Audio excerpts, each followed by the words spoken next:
Bonjour, voici donc un nouveau numéro d'Impact qui, comme vous en avez désormais l'habitude, va faire le point sur l'actualité de la loi Pacte et donner quelques nouvelles de son lancement, tant sur le plan de l'offre que nous vous proposons, tractée en cela par notre Perzen, que sur le plan des opérations commerciales et scénarios commerciaux que nous avons expérimentés ou dont nous avons entendu parler. Alors, pour aborder ces sujets, je suis accompagné ce jour de Johan Rivard du cabinet Opes Patrimoine, qui sera à la fois mon grand témoin ainsi que mon garant quant aux développements commerciaux envisagés. Bonjour Johan, comment ça va? Mais très bien, merci Thierry. Avant de revenir vers Johan pour évoquer l'activité et ses vecteurs de déploiement, parlons un peu du marché et de notre offre. Au vu de l'engouement que le PER suscite auprès du public et des distributeurs, les CGP d'une part, et des interrogations diverses qu'il engendre d'autre part, nous pouvons effectivement penser que c'est déjà un succès. Notamment, nous pouvons enregistrer d'ores et déjà quelques centaines de nouvelles adhésions sur notre Perzen, ce dont nous sommes très fiers. En effet, nous avons remarqué lors de nos différents roadshows un réel intérêt, non seulement de la part des partenaires habitués aux solutions de retraite, ce qui n'est pas finalement étonnant, mais également de la part des partenaires jusqu'à présent encore tenus à distance de ce sujet, a priori réservé à des spécialistes. La démarche est engagée. Chacun a désormais compris l'enjeu du sujet de la retraite et la loi Pacte vient encourager l'épargne, la flécher vers des solutions de retraite individuelles complémentaires au dispositif dit obligatoire. À ce stade, nous avons tous un rôle à jouer, une mission à accomplir, notamment en matière de sensibilisation et d'éducation au sujet de la retraite, afin que chacun puisse mesurer l'écart entre ce qui sera constitué ou accessible via des régimes obligatoires et ce qui sera considéré comme vital par chacun d'entre nous pour vivre cette période de vie intense et encore longue.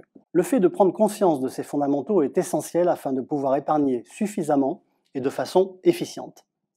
L'efficience dans le domaine financier consistant à mettre en adéquation la durée prévisible de placement et la nature de l'allocation d'actifs qui devrait procurer une rentabilité intrinsèque significative accélérée par un effet de levier financier.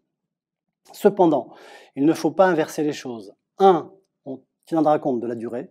2. On tiendra compte de l'allocation d'actifs et donc du risque embarqué. Et en 3, enfin, la fiscalité. Avant d'aborder les divers scénarios commerciaux et étudier des situations de terrain données, il est utile de rappeler les quelques caractéristiques majeures de la solution proposée par Ageas Patrimoine, le Perzen, assuré par Ageas France. Cette offre, d'ores et déjà plébiscitée par nos partenaires, s'appuie sur une dimension de flexibilité évidente. Le Perzen, appartenant à la catégorie des PER1, jouit d'une très large souplesse en termes d'alimentation des divers compartiments. Je parle ici des versements volontaires, mais également des transferts opérés via des PERP, des Madelins, ou encore des articles 83 ou PERCO, laissés désormais en déshérence ou qui ne seraient plus alimentés. Ainsi, toutes les possibilités fiscales sont envisagées, c'est-à-dire pas moins de 7 compartiments entre les cotisations déductibles du revenu imposable ou pas, dès lors qu'elles proviennent de versements volontaires, du choix d'une rente irrévocable ou non, et de la transformation de sommes issues de cotisations obligatoires dont le traitement fiscal sera encore spécifique. Le moteur du Perzen est constitué d'une offre financière très large et évolutive, incluant un fonds en euros, faisant office de pivot dans l'allocation cible, et une sélection d'unités de compte de près de 300 OPC, mais aussi d'OPCI, de SCI ou de SCPI apportant une dimension immobilière, des ETF, des titres vifs et un support de private equity. Dans le cadre d'un PER dont l'horizon de placement est prioritairement l'âge de départ à la retraite, c'est-à-dire avec une vision de long terme, l'allocation pourra aisément être offensive et sélectionner des supports en unité de compte plutôt que le fonds en euros, lequel, bien que décrié par la place à l'heure actuelle, conserve son intérêt et demeure accessible sans contrainte dans les contrats que nous proposons. En effet, au sein d'Ageas Patrimoine, on prétend aisément que l'exposition en unité de compte est davantage favorisée et facilitée par l'éducation et la sensibilisation financière plutôt que par la contrainte. L'accès à cette multitude de supports s'accompagne de divers modes de gestion proposés à l'adhérent. La gestion pilotée tout d'abord, laquelle permettra de gérer un atterrissage financier en douceur au vu de la proximité de l'échéance et de lisser dans le temps les à-coups inhérents au marché financier. Cette démarche de sécurisation progressive permet une gestion sereine et une bonne visibilité de la période future de prestation. De même, l'adhérent peut également choisir la gestion libre, lui permettant de procéder à des arbitrages comme bon lui semble et quand bon lui semble, étant entendu que Perzen offre un arbitrage gratuit par an. La gestion déléguée est enfin également possible dans le cadre du Perzen. Elle permet de déléguer la dite gestion à un professionnel, en l'occurrence le conseiller en gestion de patrimoine, qui va alors prendre la main sur l'adhésion de son client afin de procéder à des réallocations d'actifs avec son expertise professionnelle. À la date d'échéance de la retraite, Pearson propose une multitude de solutions. La sortie en capital en une seule fois ou de manière fractionnée, ou une sortie sous forme de revenus réguliers et viagers, appelée rente viagère. La rente viagère peut également prendre diverses formes, d'une simple rente viagère à une rente viagère réversible ou encore à annuité garantie.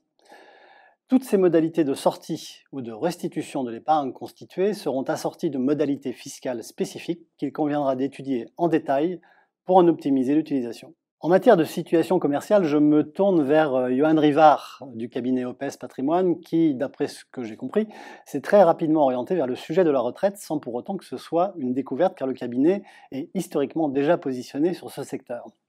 Alors Johan, tout d'abord quelques mots sur le cabinet. Naturellement, OPES Patrimoine est un cabinet familial, structuré, d'une dizaine de personnes, qui offre aux particuliers comme aux professionnels depuis 1993 une approche globale dans le conseil en gestion de patrimoine. Une de nos particularités est d'avoir toujours travaillé en symbiose avec nos partenaires experts comptables et avocats. Et donc, naturellement, nous avons toujours beaucoup travaillé les sujets de prévoyance, de gestion de trésorerie d'entreprise, d'optimisation de la rémunération du dirigeant, mais aussi, et bien sûr, les sujets de la retraite. Aujourd'hui, on gère environ 600 comptes retraite, donc PERP, Madelin, article 83, article 39, PERCO. Et donc, on peut effectivement prétendre à une réelle expertise en la matière. Alors, pour OPES Patrimoine, la loi Pacte, c'est quel enjeu? C'est une découverte? Apparemment non. Une renaissance? Une analyse prospective? Quel est votre point de vue là-dessus? Pour nous, c'est une révolution. Ça fait 25 ans qu'on s'évertue à vendre des produits retraite qui sont essentiellement des produits destinés à servir des rentes viagères. Or, on s'en rend compte tous les jours sur le terrain, la rente viagère n'est pas dans la culture française. Et donc, aujourd'hui, l'arrivée du Perrin, avec cette possibilité de sortir en capital, fractionné, et puis en plus le cas de déblocage anticipé qu'on évoquera largement, à savoir l'achat de la résidence principale, c'est une vraie révolution sur le marché. Par ailleurs, on a toujours considéré que les outils retraite en général avaient une date de sortie qui était connue, qui était lointaine, et qui, de fait, nécessitait une attention toute particulière sur la gestion financière. Et donc, c'est très bien, puisque, en l'occurrence, les produits PER sont arrivés aujourd'hui sur le marché avec une offre bien plus large, plus moderne, qui va permettre une meilleure diversification et donc potentiellement de meilleures performances. Donc, une plus grande modernité dans les outils dont vous disposez aujourd'hui au travers des instruments PER, et notamment le PERZEN. Tout à fait. Johan, selon vous, quels sont les segments de distribution ou les cibles clientèle les plus évidentes ou les plus faciles à traiter ou à viser? Alors, chez OPES Patrimoine, on a identifié différentes stratégies, différentes opportunités de marché avec l'arrivée de ces nouveaux produits. Certaines, malheureusement, sont limitées dans le temps, puisqu'il y a des dispositifs transitoires qu'il nous faut conseiller en priorité. Je pense notamment, par exemple, au transfert de vieux comptes article 83 qui ne seraient plus tenus d'être alimentés par nos clients et pour lesquels il pourrait être intéressant de reprendre la main sur ces capitaux pour les transférer ensuite sur des PER. La petite astuce que nous souhaitons conseiller à nos clients, c'est dans un premier temps de transférer ces capitaux sur des PERP qui sont encore aujourd'hui éligibles, en tout cas jusqu'au 31 octobre 2020, puis dans un second temps de transférer ces capitaux sur le PER. Ainsi, on transférera ces capitaux sur le premier compartiment, le Perrin, qui offre cette liberté de disposition en capital et éventuellement aussi de pouvoir avoir des sorties anticipées sous forme de capital dans le cadre de l'achat d'une résidence principale. Alors que plus naturellement, un article 83, en tout cas ultérieurement, sera transféré sur le PER catégoriel qui, lui, ne dispose pas de ces libertés-là. Donc en effet, on s'adresse à ce moment-là à des clients qui avaient autrefois des articles 83, qui ont quitté leur entreprise ou pour lesquels l'entreprise n'a plus souhaité poursuivre les versements. Et donc on peut relayer ces solutions. Voilà, dans le cas d'un changement de statut, évolution de carrière, et donc des articles 83 qui aujourd'hui ne sont plus alimentés. Alors finalement, les transferts, c'est un enjeu important. Comment procédez-vous chez OPES Patrimoine? De manière très simple, il faut avouer que là, on se repose un peu aussi sur ce qui nous est mis à disposition par nos fournisseurs. On utilise tout simplement les kits réglementaires destinés aux démarches de transfert. Et notre rôle est plus un rôle de veille sur le bon déroulement des procédures et au respect des délais. Maintenant, c'est vrai que dans cet environnement, il faut quand même noter qu'on a un devoir de conseil renforcé et qu'avant de penser au transfert, on a un travail en amont nécessaire qui est d'étudier finalement les contrats qu'on envisage de transférer. Ces contrats embarquent parfois des conditions contractuelles avec des garanties de table, des taux techniques qui offrent aux clients une qualité de rente aujourd'hui qu'on ne retrouve plus sur le marché. Et il faut absolument veiller à ce que nos clients soient parfaitement conscients de ce à quoi ils renoncent lorsqu'ils décident de transférer leurs capitaux sur des PER. Euh, voilà, donc on a cette démarche qui est importante, qui fait l'objet d'une étude chiffrée, et puis ensuite on procède au transfert. En tout cas, en effet, on peut conclure qu'il n'y a pas de solution universelle ou qui soit accessible à tous de façon unique ou uniforme. Chaque chose, chaque cas doit être étudié personnellement, individuellement, en veillant bien au devoir de conseil. Enfin, nous pensons que l'arrivée de ces nouveaux dispositifs est une belle opportunité pour moderniser les anciens contrats d'assurance vie et donc ça permettrait, en transfert intra-groupe, de s'offrir un nouvel environnement plus moderne en gestion pour mieux travailler les allocations, avoir accès à une gamme notamment de supports immobiliers que nous n'avions peut-être pas dans les anciens contrats. C'est aussi d'ailleurs dans ce cadre-là que nous avons un dispositif transitoire à durée limitée qui se doit d'être exploité. C'est un joli petit cadeau qu'on nous offre, à savoir tous les transferts de contrats d'assurance vie de plus de 8 ans, dès lors que l'assuré a 57 ans, l'âge de la retraite légale moins 5 ans, la possibilité de doubler l'abattement de rachat annuel d'intérêt, à savoir les 9 200 €, ce qui amènerait par exemple pour un couple la possibilité de racheter des plus-values latentes à hauteur de 18 400 €, sans aucune fiscalité, dès lors que ces rachats soient destinés à être alimentés dans un périn. Voilà. Donc, En effet, c'est une belle opportunité dès lors qu'elle est bien en concordance avec l'objectif de l'adhérent. Il y a également des possibilités offertes à ceux qui n'auraient pas encore consommé, en quelque sorte, leur plafond de déductibilité fiscale dans l'année. Le PER offre une déductibilité complète par opposition à la règle de la demi-somme du PERP. Johan, quelques commentaires là-dessus? en effet, jusque-là, il était assez rare que nos clients utilisent la totalité de leur plafond. Les épargnes retraite, jusque-là, étaient encore une fois des enveloppes qui servaient des rentes viagères, on l'a dit, qui n'intéressaient pas à ce point les clients et donc ça freinait quelque part l'épargnant. Aujourd'hui, avec ces nouvelles libertés de disposition des capitaux, on peut plus sereinement envisager d'utiliser, d'exploiter ces plafonds à plein, sachant que, et on nous le rappelle chaque année dans nos avis d'imposition, nous disposons finalement de 3 années pour utiliser ces plafonds non consommés. Et donc, il s'agira peut-être ici d'utiliser cette niche pour optimiser la fiscalité de nos clients avec l'utilisation de ces PER.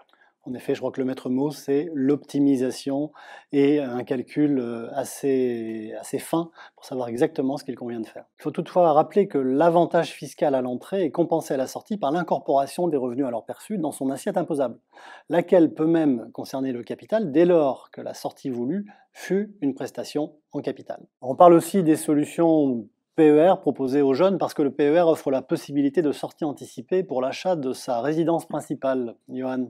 Effectivement, là encore, c'est une super nouveauté. Les parents vont pouvoir accompagner l'épargne de leurs enfants, vont pouvoir épargner en leur nom sur des nouveaux contrats périns, tout en déduisant de leurs revenus imposables à hauteur de 10% du plafond annuel de sécurité sociale, les sommes qui seront donc versées sur ces périns. Tout en sachant que ces sommes, donc ces capitaux qui seront générés, pourront être utilisés par ces mêmes enfants lors de leur acquisition de la résidence principale grâce au fameux cas de déblocage anticipé. Alors attention, la liberté de récupération de ces capitaux ne signifie pas pour autant exonération d'impôts, ne confondons pas. Certes, mais c'est logique. Si on a un avantage fiscal à l'entrée, il est normal que les capitaux soient fiscalisés à l'impôt sur le revenu à la sortie. Impôt sur le revenu de l'enfant, à l'époque où il sortira effectivement de son contrat périn. Cependant, il faut quand même noter une chose, c'est que quelles que soient les évolutions de tranche marginale d'imposition, on capitalisera sur une somme qui est brute d'impôt, donc on générera mathématiquement plus d'intérêts sur des contrats périns. En effet, ce qu'il faut retenir, je pense, sur des solutions de type PER, c'est le double effet de levier financier et fiscal. Et si on veut pousser cette formule au profit des enfants jusqu'au bout, on pourrait même coupler le PER avec le PEA jeune, puisque c'est aussi une formule déployée dans le cadre de la loi Pacte qui promeut auprès des plus jeunes une sensibilisation au marché financier. Alors, est-ce que ça vous parle, cette sensibilisation au marché financier pour les jeunes chez OPES? Oui, on pense qu'il est grand temps de sensibiliser justement les jeunes générations au marché financier. Il n'y a pas que l'immobilier dans la vie. Je rigole, mais c'est vrai qu'on est aujourd'hui, on constate qu'il y a énormément d'influenceurs, notamment sur Internet, qui prônent l'investissement immobilier. Malheureusement, les marchés financiers semblent être un peu moins à la mode. On trouve ça dommage. Il faut vraiment qu'on reconnecte aujourd'hui les jeunes générations à l'actionnariat et même au private equity. Et donc le PEA jeune serait une formule, un vecteur pour porter ce discours. Oui, d'autant plus que alors les transferts de PEA, ça peut tout aussi bien être réinvesti dans des enveloppes type contrat de capitalisation ou différents véhicules. En l'occurrence, les véhicules aujourd'hui ciblés offrent aujourd'hui un réel intérêt, nous semble-t-il, pour optimiser ces PEA qui malheureusement souvent sont mal gérés, moins bien gérés qu'ils ne pourraient l'être en tout cas. Ça donne des possibilités de transfert, donc de business. Exactement. Avec, sans omettre, en effet, au terme, la possibilité pour le PEA d'avoir une sortie en rente défiscalisée. Et c'est pas si fréquent. Johan, finalement, le PER, bon, on a vu que c'était une opportunité, mais qu'est-ce que c'est? C'est un instrument fiscal ou un instrument financier ou les deux? C'est un instrument d'épargne. Enfin, on va pouvoir, j'espère, je pense que le PER deviendra le nouveau placement préféré des Français.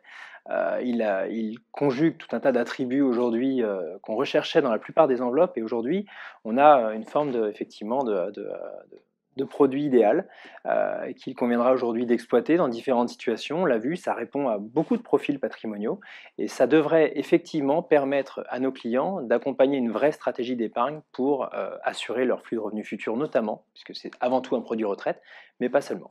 En tout cas, une réelle opportunité pour les CGP, ça c'est une certitude. C'est certain. Nous arrivons au terme de cet épisode 3, dans lequel nous avons souhaité mettre en exergue les bienfaits du PER en général et du PERZEN en particulier. Alors j'en profite pour remercier chaleureusement Johan Rivard du cabinet OPES Patrimoine, qui nous a donné son feedback sur ce nouveau produit retraite, et il nous a permis de partager ses réflexions sur l'optimisation de ce nouvel instrument. En effet, la loi Pacte ne se cantonne pas au PER, mais finalement à l'art d'agréger les différents produits à la disposition des CGP pour proposer la solution retraite personnalisée optimum à chacun de ses clients. Je vous dis à très vite pour un nouveau numéro d'Impact.